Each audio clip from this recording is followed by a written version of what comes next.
So that's the final lecture today, just 1 hour, and we'll talk about geometry at last.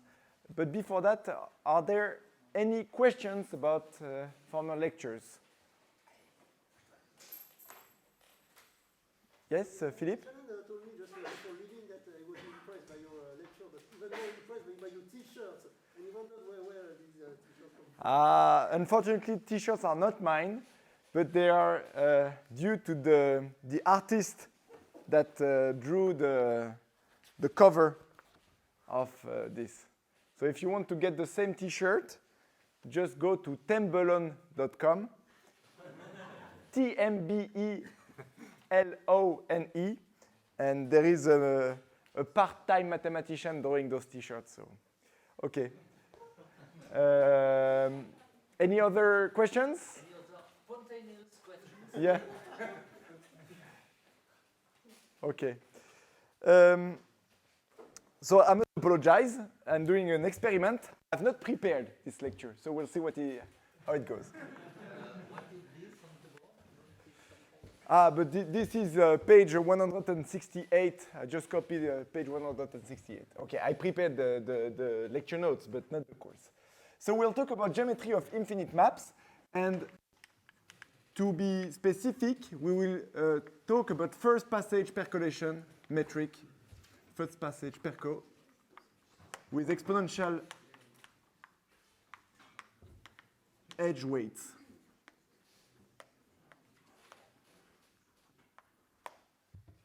So what do I mean by that? So first, in this lecture, we will focus on infinite plane maps. So M will be a map of the plane. So I remind you, what is a map of the plane? It's infinite planar map with one end, so that you can draw it on the plane. So it starts like this. You can always assume that after splitting the root edge that you've got a two-gone on your right, and bipartite as usual, something like that. I don't know.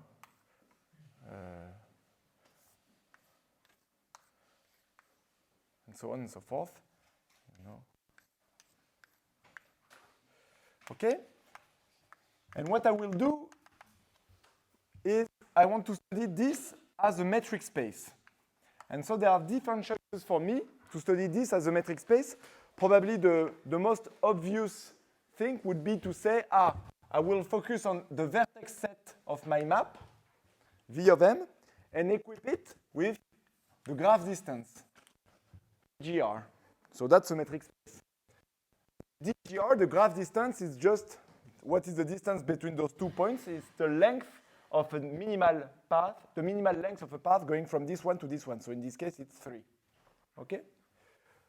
So that's a first choice.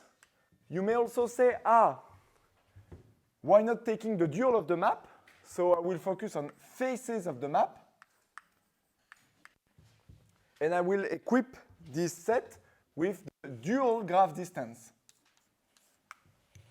So what is the dual graph distance? Now you take two faces, this one and this one, for example, and you ask what is the minimal length of a path in the dual going from this face to this face, which is, in this case, 1, 2. Right? And actually, we will focus on something close to this guy. We will focus on faces on the map, but we will equip this with FPP metric. So what is the FPP metric? For each edge E of your map, or of the dual map, it's the same. We will say that this edge carries a weight, xe, which is just a real number, a positive real number. Okay? And if now we take two faces, this one, F1 and F2, we will say that the FPP distance between F1 and F2 is the so-called FPP distance, length of a path measured with this metric going from F1 to F2, so it's the length of the sum of those numbers for E in a path, and the infimum is taken over all paths in the dual going from F1 to F2. So let me draw a picture. Here you may take this path, for example. That's the first path. And you sum this weight. So let's say this one is 0.2, this one is 0.7, this one is 1.3. But you may have another path on the other side of the map, which I don't know, may be longer in terms of graph, of dual graph. If this is 0.1, 0.1, 0.1, and 0.1, then this path is short.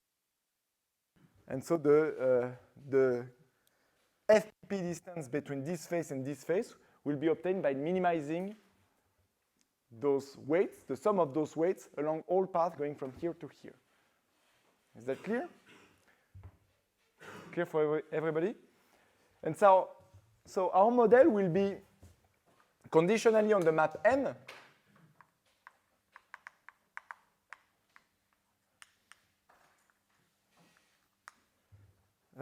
What do I want to say? Conditionally on M, those weights, xe for E belonging to the edges of M, which is the same as edges of the dual, these guys will just be IID with of parameter 1 distribution. What do I mean by when I do E, that's an exponential distribution? When I do the parameter here, it's 1. The parameter for me is the inverse of the mean. So exponential of parameter alpha as mean 1 over alpha. Okay?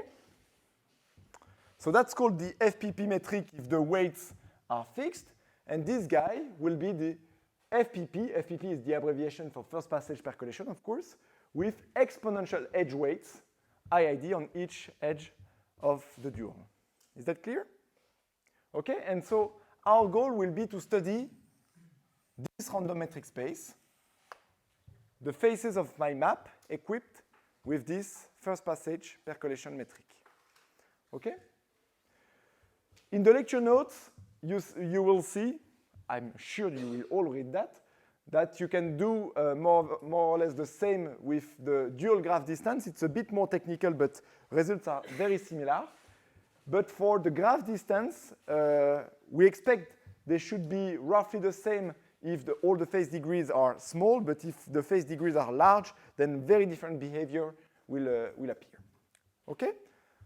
So that's my model. And how will I study this model? Guess how?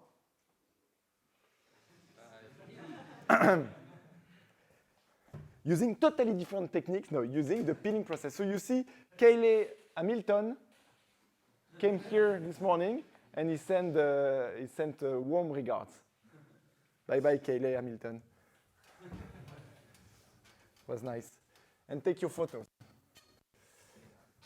So of course, we will study that using the peeling.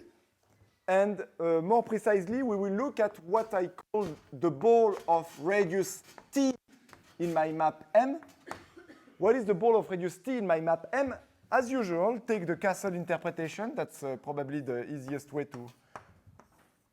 So you start from your root edge. So assume your root edge is here. You start from your root face here.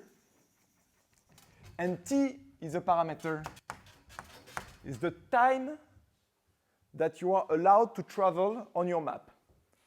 What do I mean by that? I mean that in this interpretation, every edge of the map or of the dual map has some length, xe.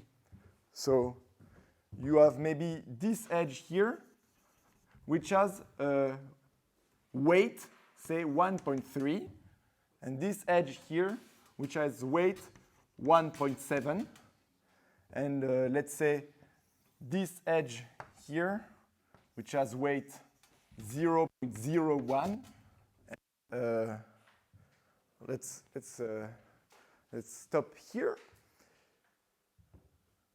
Let's stop here for the moment. Let's say that this one has a weight 2.1, and that this one here has weight 0.3. Now imagine you start from here. That's your starting room. And you are allowed to travel by only this amount of time. Let's say t is equal to 1. That's the time you are allowed to travel. 0.929,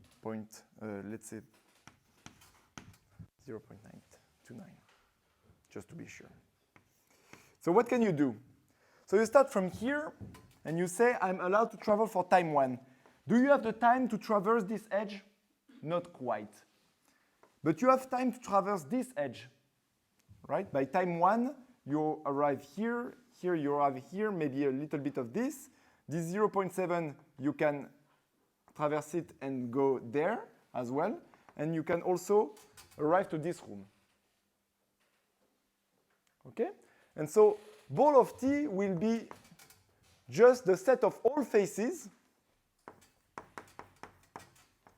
that you can reach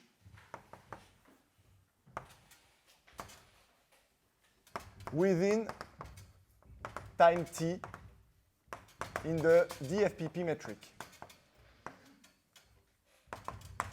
Okay? So for example, if here you have a shortcut that makes it to here with weight, I don't know, 0.02, then you know that by time 1 you can do this, this, and this. So you see this face. And more precisely, this ball of t, I will see it as all faces that you can reach within time t, but not quite. It will not be a set of faces. It will just be a submap. Actually, I will see it as a submap of M, and the submap is just made of all the edges that you can traverse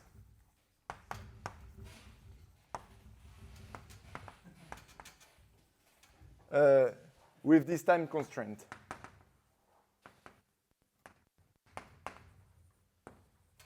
You see what I mean?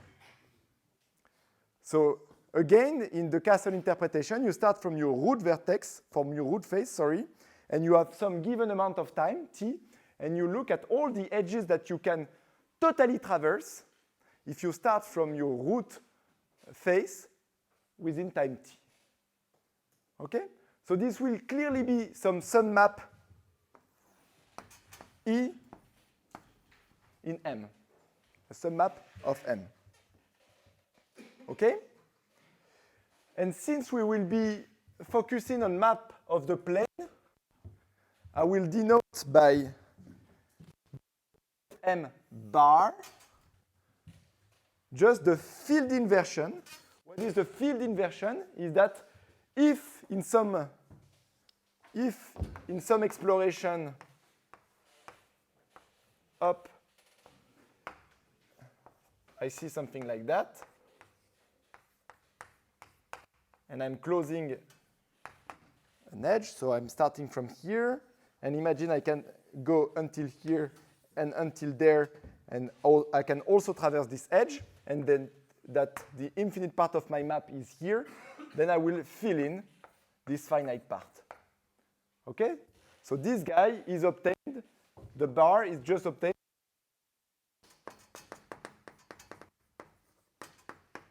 the finite parts of the complement.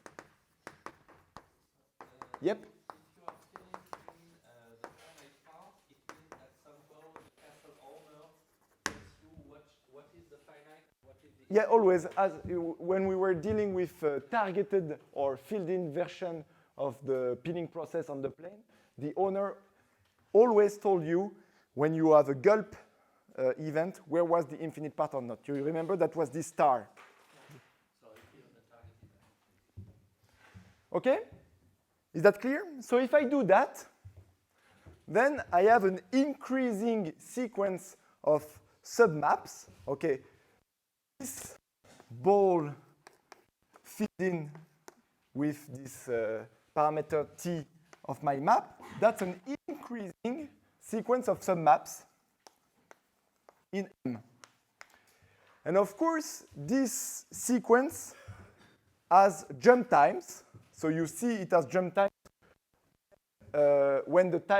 when your additional time enables you to traverse fully an edge.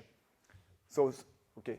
So if you start from here, say from time 0 to time 0.7, you are not able to traverse totally, entirely an edge. So in the very beginning, you start exploring this edge. So the submap is just this point until this time here at 0.669, you're here, and then you move to time 0.7, and up, you discover this vertex and not this one. And at this time, you just added an edge into your exploration. Okay, so you have jump times, T1, T2, and so on, Tn. There are jump times for this process. And what should be clear is that if you denote ball Ti bar of M, this, if I denote that as Ei bar, it should be clear that this guy is a submap, and that this sequence here is a filled-in, not one. What is the little problem here?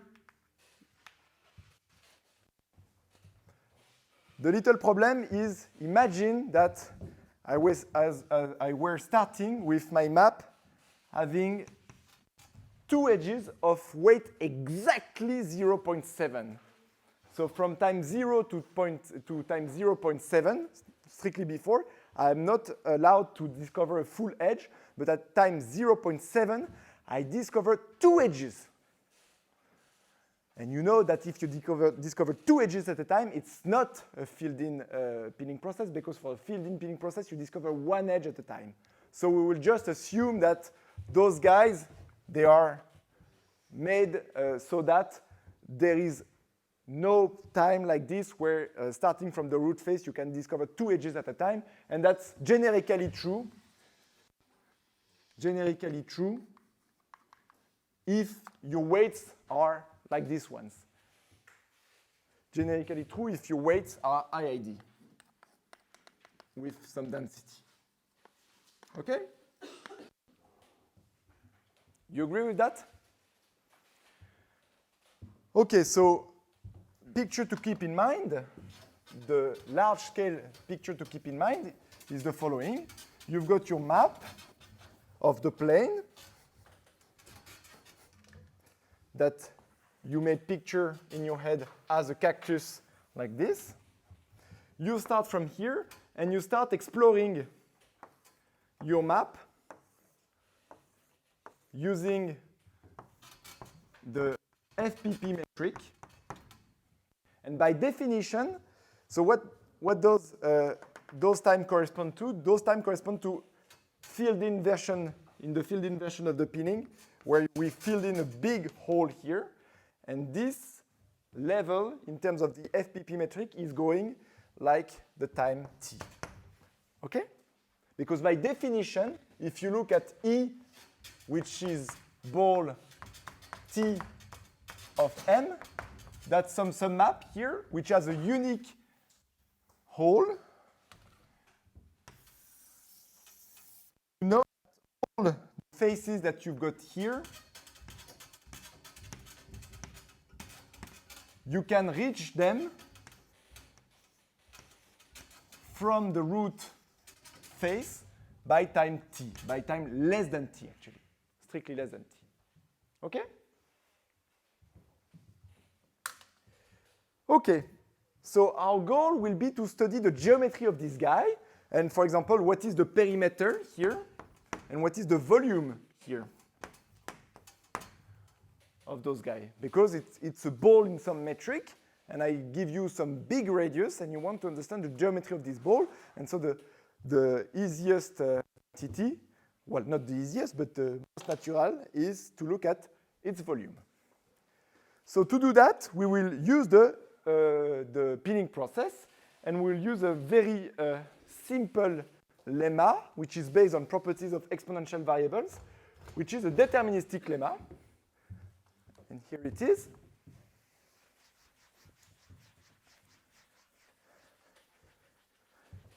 And you will see, using this lemma, why we're focusing on the exponential edge weights. So lemma. So fix M a plane map. So the map is really deterministic here. Plane map, I mean infinite map of the plane. Okay? Then sample those weights. IID exponential of parameter 1, exactly as here, and consider the filled-in peeling process, made by this exploration of FPP metric balls. Okay? If you really want to be formal, this is not a peeling process because, okay, it is, but not yet, because the next edge to peel, actually, you don't see how to, it does not depend only on the deterministic function of the map you've explored and so on, but you'll see it is the case. Okay, so that's totally deterministic. And what I'm claiming is that if you look at this sequence, then EI has the same law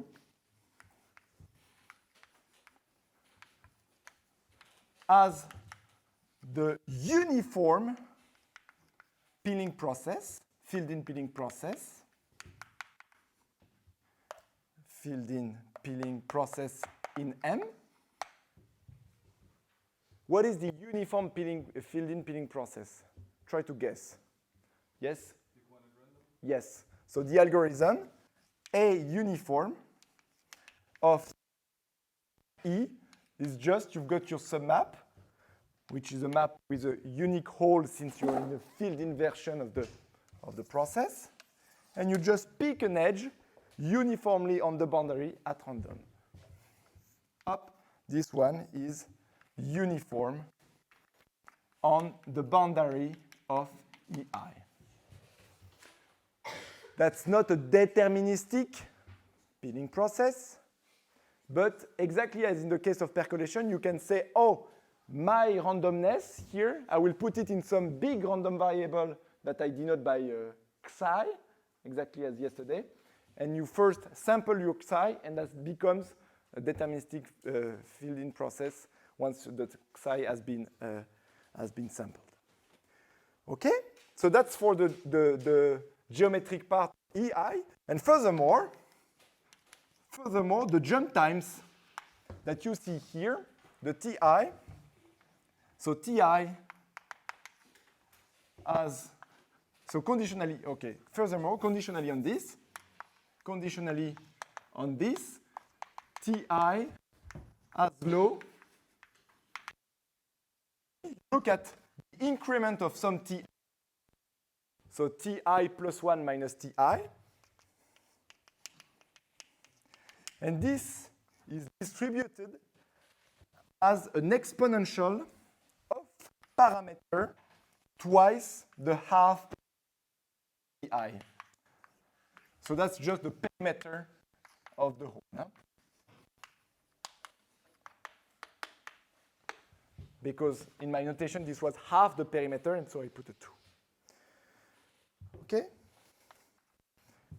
As low, blah, blah, blah, blah, blah. What do I mean? As low, independently of everything that happened so far.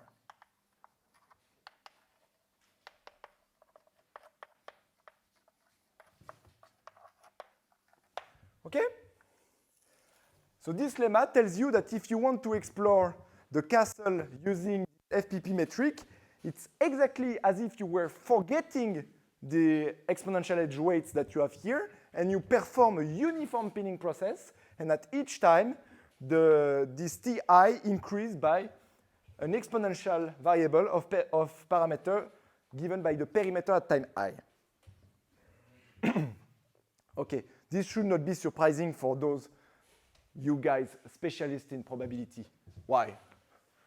Because exponential variables have a very nice property, which I will recall here. It's the memoryless property and this kind of tensorization that I can write as follows. So imagine you have an exponential variable of parameter 1, okay, let's say alpha 1, an exponential variable of parameter alpha 2, up to an exponential variable of parameter alpha p, and that all these guys are independent. And I look at which is the guy which is minimum here. So you see that as clocks. You know, these are this, you need to wake up at some time. So these are clocks.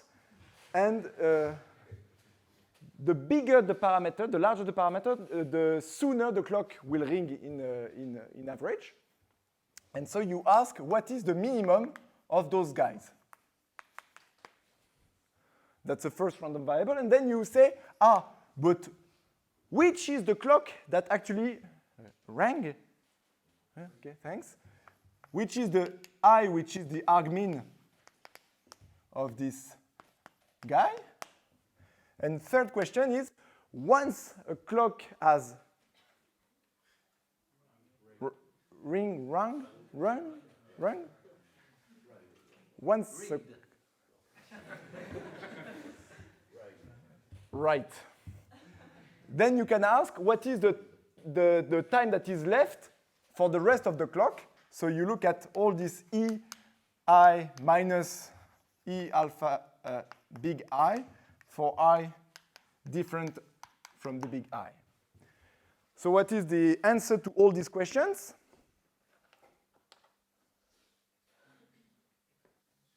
Yes? So this guy has the same law as an exponential of the sum of the parameters. This guy is weighted according to, so it's proportional to those weights. So it's proportional to alpha I divided by the sum of the alpha I. So the larger the weight, the sooner it will ring, so blah, blah. And what is this? So, yep, so IID, and you just forget the guy.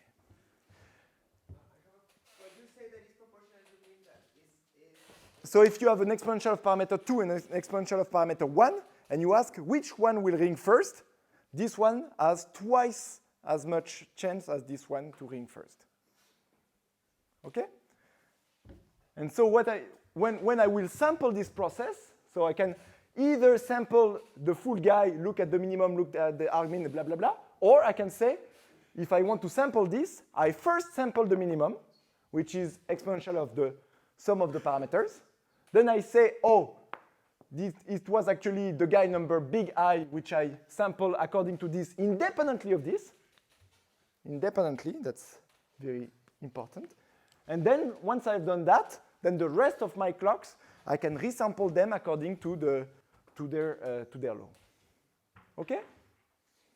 So let's see how it goes for the pinning process and for the pinning process for the FPP metric, and we'll focus on this guy. Okay, so let's start at the very beginning. At the very beginning, we are in that room. That's your room in Saint-Flour. It's a small room, you see. And maybe you've got 2 people, but depends if you took a simple, standard, comfort, or super comfort room. And you say, OK, now I will explore my 2 edges, one here and one there. And you know that those 2 edges have exponential of parameter 1 weight. OK? And you say, so at time 0, that's T0 is equal to 0. And you wait for T1. T1 is the first time when you got explored an edge entirely.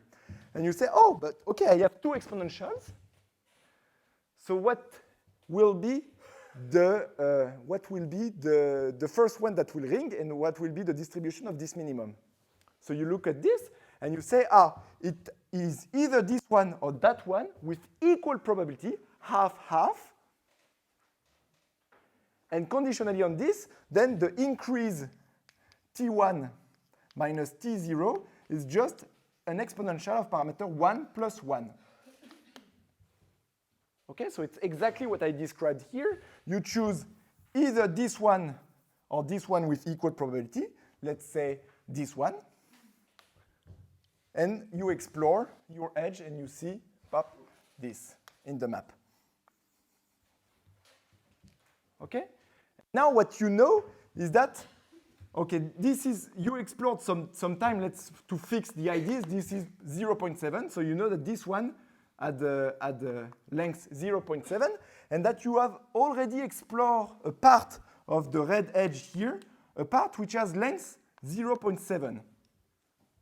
But now you say, I know that this edge, this red edge, was longer than this one, because this one was the shortest. And so what is, conditionally on this, what is the remaining length that I have here? What is the remaining length here? By this property, it is again, so let's imagine that I remove this blue part of the edge that I have already explored, and the remaining part, again, has low exponential of parameter 1. And in that room, now I have one edge, two edge, three edges, which are also exponential of parameter 1 distributed. Okay? I play the same game now. Which of those guys will be the shortest one, and blah, blah, blah, and it's exponential of parameter, sum of the parameter, blah, blah. That's a bit childish. It's basically the idea, but there is one problem here. Do you see where?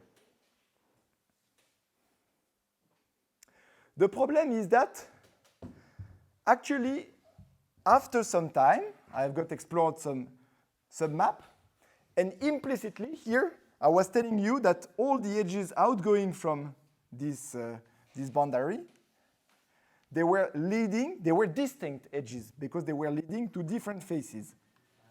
Hey, it's not the case. So look in this picture. They are edges of those type, which I will denote by let's say what's this color? That's green. So what are those edges? For example, okay. This one, for example, if I have a face here, this edge here, up, this edge, say, is of type 1, because it leads to a new room. But I have edges of type 2. The edges of type 2 are edges like that.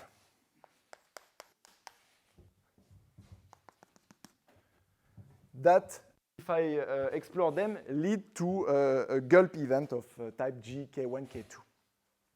So now if you take this picture back, the reasoning is almost the same, but a little different. So now imagine that that's the part that you have explored, and that you've got two guys here, and that you have an edge of type 2, let's say type 2, that would lead to a gulp event between those guys. Okay, and you have edges of type 1 here. And now you say, what's the problem? The problem is that this edge will be explored by both endpoints in the same time. Because if I'm in that room and that room, and I start increasing the time that I have to explore my castle, then I will start exploring those two edges, those two extremities of the same edges in the same time. So those guys will be actually explored twice as fast as those guys. So actually this guy, if you assume that this guy has a length which is an exponential 1, it will ring at a rate which is an exponential of parameter 2 because it is explored for both points. So actually, if this is times 0.7, then this guy will ring at times 0.35 because it's explored from both extremities, and so it rings twice before, or half before, whatever. You understand that? And then you say, oh, but I'm screwed because then I have some exponential of parameter 2. But it is exactly compensated by the fact that in the uniform peeling, the probability that I'm peeling here and here compensate these two. Because such an edge is twice more likely to ring as compared to an edge of type 1, but it is exactly the same thing with the peeling process because this edge has twice the probability of being explored compared to a single edge like that. Okay? And so you have to fill in the details, but it gives you this proposition. Okay? So now you have remarked this. You are in very good shape because you say, oh, that's a statement which is true for any map M. I can condition on the map M. So it is also true for a random map with low whatever. And so we will focus first on the case of hyperbolic plane maps. So let me remind you a little bit already. Oh la la. Oh la la. Hyperbolic plane map. So what was the law? The law was this H infinity, and we had some parameter L here, and we'll focus on L is equal to 1, so that it's a map of the plane.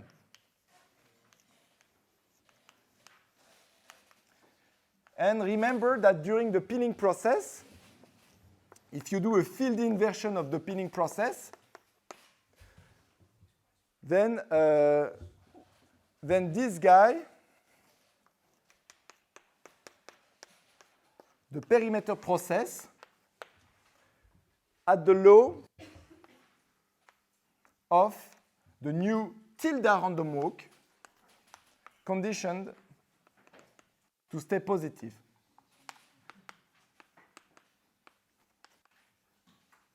Okay, that was what we had. And also, during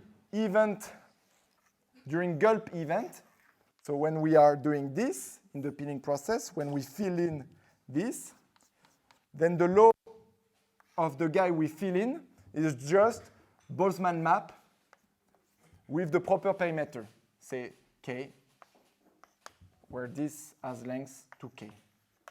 Okay, Boltzmann. But if you want to focus on hyperbolic plane maps, of course, you suppose that Q is subcritical and is Kramer. Okay? And now let me tell you why the terminology hyperbolic is justified. So you saw already yesterday that for those hyperbolic maps, something strange was happening with percolation, with the existence of this uniqueness phase. And now let me tell you in terms of the geometry what is happening. Proposition. If you look at the ball of radius t in M, or let me denote like that in H infinity, I will denote H infinity random variable distributed according to this.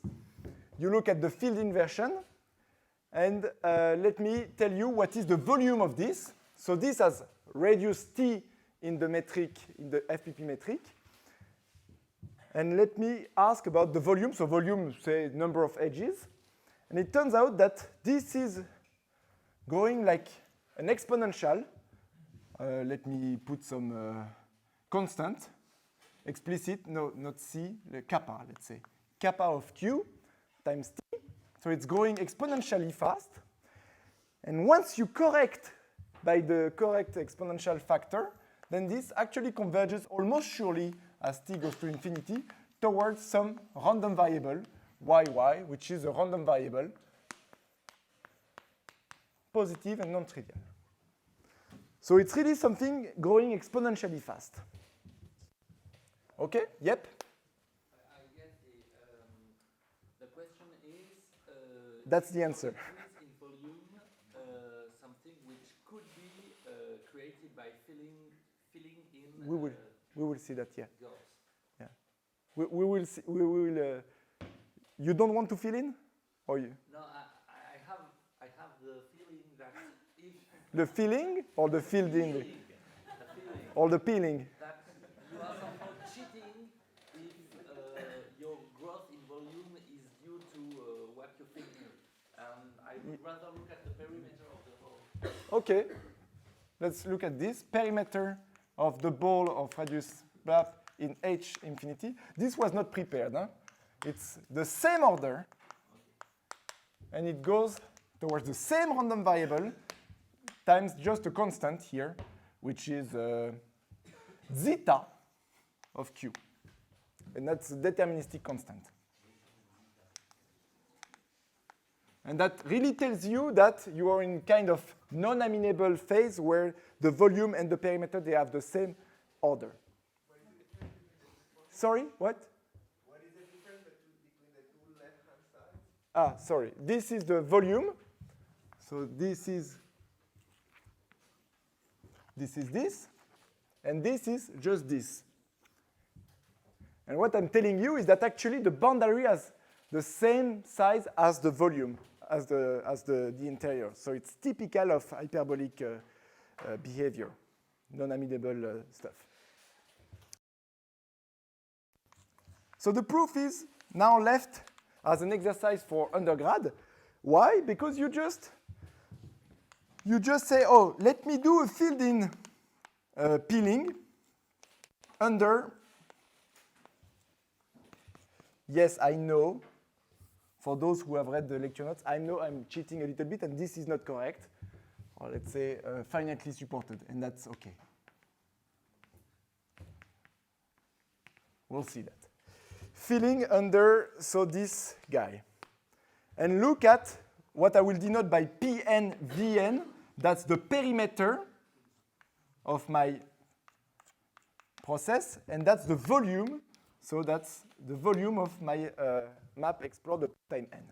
So that's the perimeter and volume process. I'm just using easier notation in the rest of the proof. I'm claiming first that we have the following invariance principle. So Pn, if you divide by n, converge towards some constant, depending on Q, as n goes to infinity, almost surely. Why? Let me tell you orally why.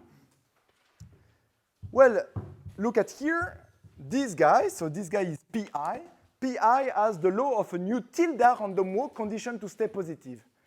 So it's basically a random walk. But remember that nu tilde drifts to plus infinity. Okay? It drifts to plus infinity. You remembered? Once you have a subcritical guy, you tilt it by the exponential guy, drift to plus infinity. And so this conditioning is just conditioning on an event of reasonable probability. So it does not affect any almost sure property of the walk. And in particular, if you take a nu tilde random walk that drifts to plus infinity, if it has a first moment, which is the case when it's finitely supported, if it has a first moment, that's just law of large numbers. Yep? Are all these almost sure statements with respect to both the hyperbolic measure and the exponential? So far, the exponential are not getting into the play here. That's for any field in, and then I will come to exponential afterwards. That's for any field. That's for any algorithm. Okay? And you can see that actually for the volume process, that's pretty much the same that is happening. Why? Because the volume process also has a positive drift, for sure. And each time the new random walk does a jump, does a negative jump, you fill in by some guy here, and you just have to check that this has a first moment, and blah, blah, blah, blah, blah. But get it. It's in the lecture note. It's not a big deal. So the volume also grows linearly. So what you need to remember is really that this perimeter and volume process during a field-in exploration in the hyperbolic case is just going linearly. Okay? To get this, because we will see something different afterwards, to get this, you need to show that the volume here is finite. But you remember that. You remember that if you're subcritical, I told you that the volume of a Boltzmann map inside here, according to this, has a finite expectation. So it's okay. Okay. So that's a simple remark. And now let me turn now for the algorithm A is A uniform. This one. And I will use this. So I will write TI, big TIs to be sure that they are random variables, to use capital letter. And according to the proposition on the left-hand side, Tn, what is Tn? Tn, you can write it as a sum of exponential of parameters 1. They are all independent, but I abbreviated by exponential of parameter 1, divided by twice pi, where I is equal to 0 to n minus 1. This is this part here. That the increase of the time is just an independent exponential of the good parameter. And so this can be written in that form. Okay? So my goal is to show you that Tn, that's the radius I can explore after n step of pinning. Right? Tn is the radius in terms of FPP metric after n steps of peeling.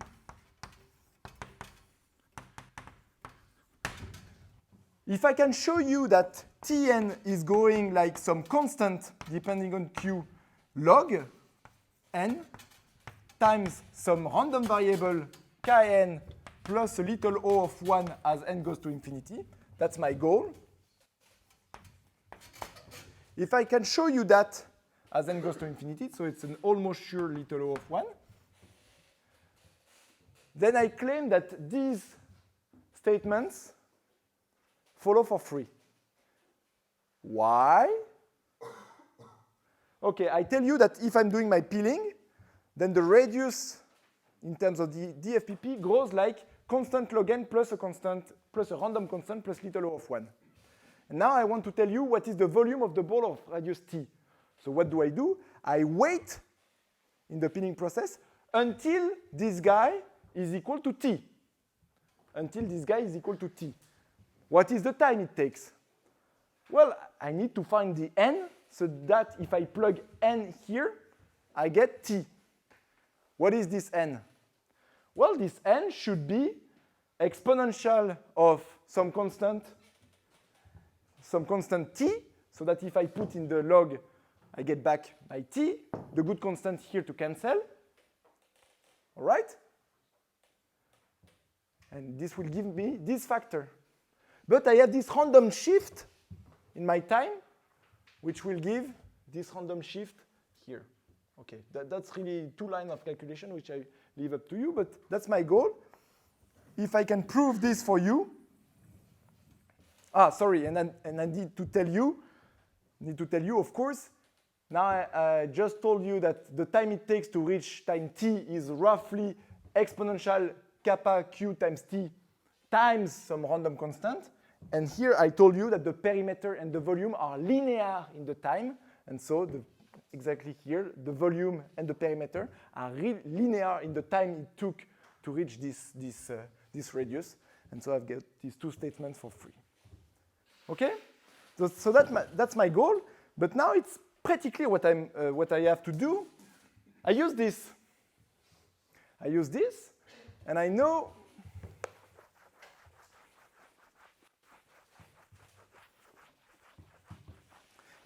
that pi is growing linearly. So what I do Tn is equal to sum of exponential of parameter 1 divided by 2pi. Well, this 2pi, it's roughly ei exponential of parameter 1 divided by 2 constant times I, this constant here, plus exponential of parameter 1 divided by 2, the same constant times I, blah, blah, I did nothing, minus 1, because exponential of parameter 1 is roughly 1, 2 constant times I, plus 1, 2 constant times I.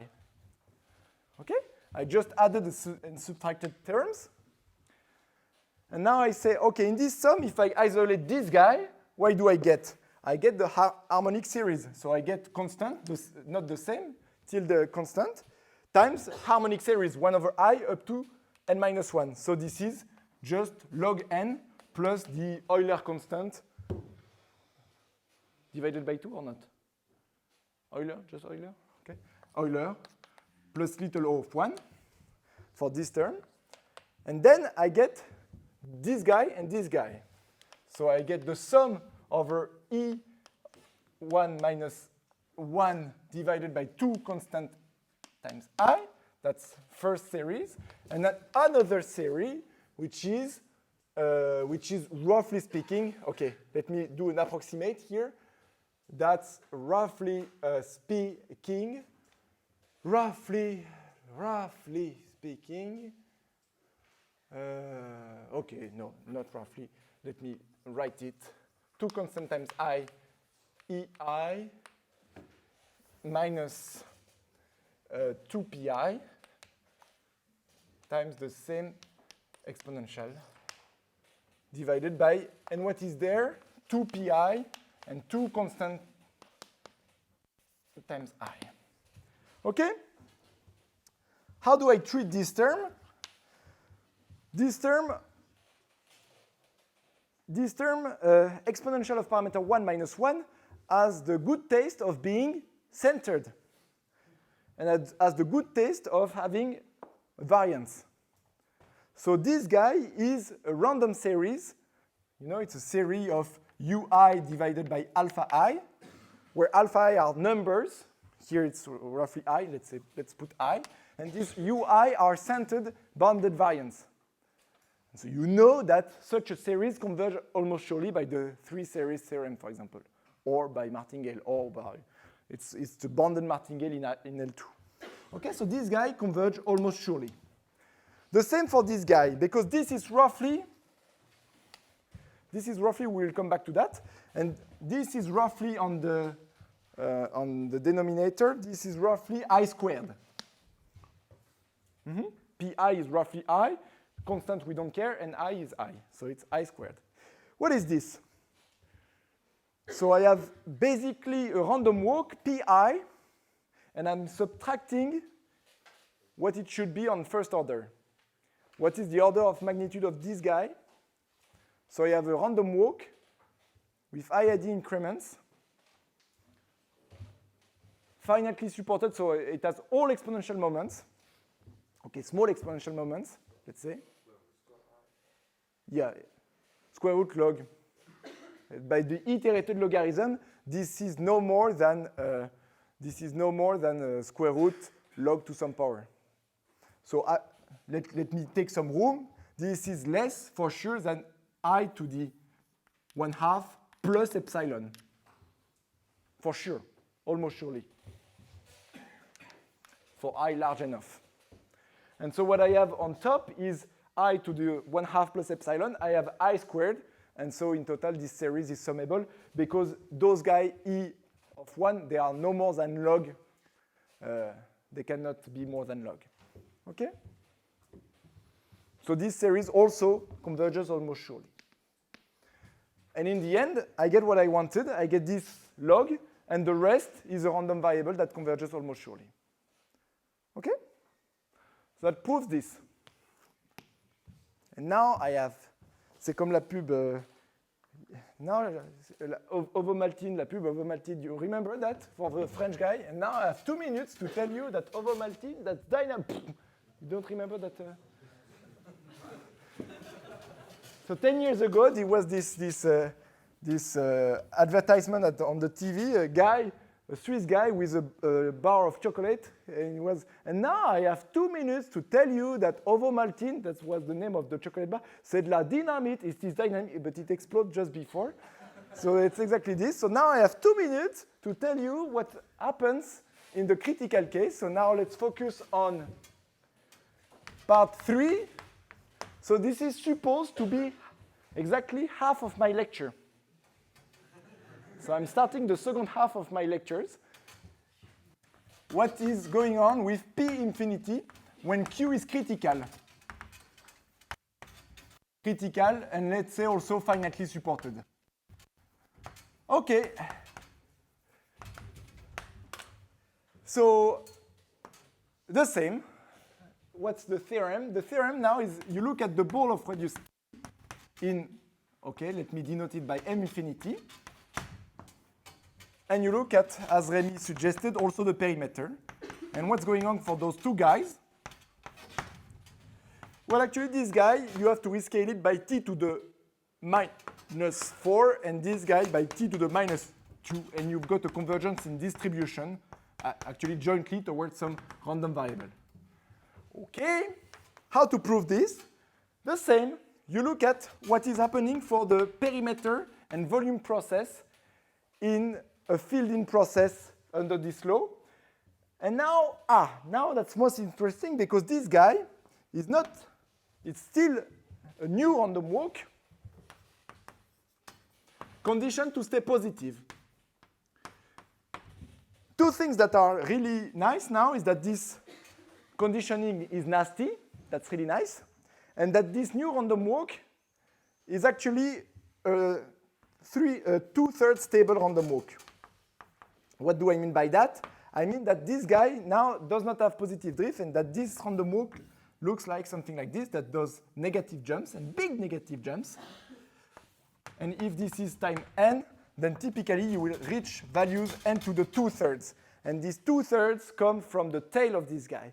And now the picture is really more complicated because when you do this, you have the same, but this 2pi, this guy now is not drifting, it's typically I to the 2/3.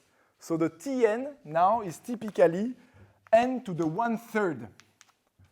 Okay? So this guy is typically n to the 2/3. And what is Vn? Aha, now Vn, the picture is more complicated because of what I erased. Now when you have a big hole like this, then there is no expectation anymore. And actually this guy is of order n to the 4/3. And if you play with this exponent together, you recover these ones. But this would need another set of 8 lectures. So it was a pleasure, and thank you very much. You can read, everything is in the lecture notes.